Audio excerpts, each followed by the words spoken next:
நிகழ்ந்தது. எல்லாம் பயந்தாங்க, எல்லாருக்குள்ளே நடக்க வந்தது. அந்த நடக்கத்திலையும் அந்த பயத்திலும் இயேசுவே எனக்கு உதவி செய்யுங்கப்பா சொல்லும் போது இயேசு தண்ணீருமே நடந்து வந்து உதவி செய்ய தெய்வமா இருக்கிறார். உலகத்துல சொல்லுவாங்க, ஒரு உதவினா ஒரு நன்மை செய்வான், ஆனா ஆபத்து காலத்துல உதவி செய்ய தெய்வம் இயேசு மாத்திரமே. நீ எத்தனை கிலோமீட்டர் தூரம் இருந்தாலும் சரி, நீ எப்படியாப்பட்ட ஆளா இருந்தாலும் சரி, அவன் பார்க்கவே மாட்டான். இயேசுவே எனக்கு உதவி செய்யும் போது நிச்சயமாக இயேசு கிறிஸ்து உங்களுக்கு உதவி செய்ய தெய்வமா இருக்கிறார். வேத மலைகாய் சொல்லப்பட்டுள்ளது. 50ஆம் சங்கீதம் 15 ஆதரவும் போது இயேசுவே மாத்திரம் கூப்பிடு, அவர் உதவி செய்ய தெய்வமா இருக்கிறார். அவர் எங்க இறங்குறதுமா பரலோகத்தை விட்டு உனக்காக இறங்கி வருகிற ஒரே தெய்வம் இயேசு மாத்திரமே.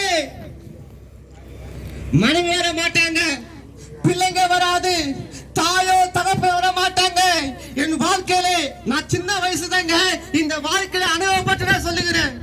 எனக்கு ஒரு ஆபத்து வரும்போது என் தாயோ என் தகப்பன வரவில்லை, என் மனைவியோ என் பிள்ளைகளே வரவில்லை, என் சொந்த பந்தங்கள் வேடிக்கை பார்த்தது.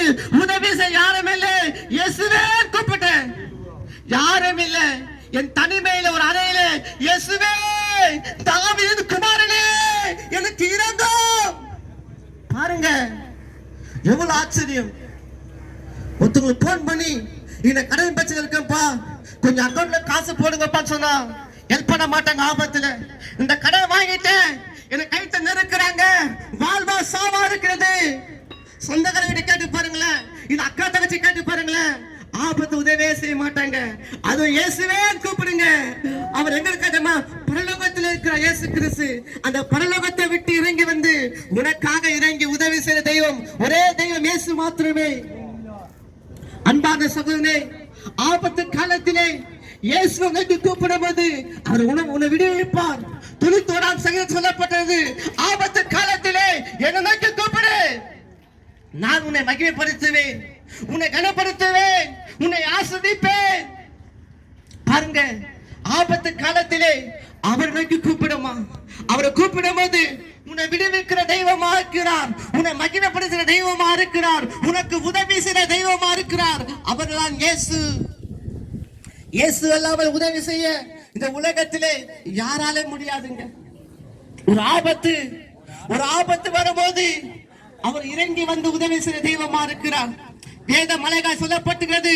எரேமியா 33ஆம் அதிகாரம் 3ஆம் வசனம், ஆபத்து காலத்திலே என்னை நோக்கி கூப்பிடு, உனக்கு அறியாததும் எட்டாததுமான பெரிய காரியங்கள் செய்வார், நீயே பார்ப்ப.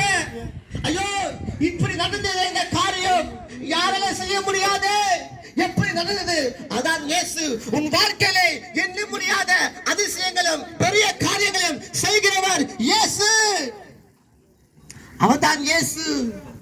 நீ பார்க்கவே முடியாது, நீ மருண படுக்கையில படுத்துக் கொண்டிருக்கலாம் சகோதரா, அந்த ஆபத்திலே தவித்துக் கொண்டிருக்கலாம். வாழ்வா சாவா டாக்டர் சொல்லிருக்கலாம், உன்னை காப்பாற்ற முடியாது, மருந்தால காப்பாற்ற முடியாது.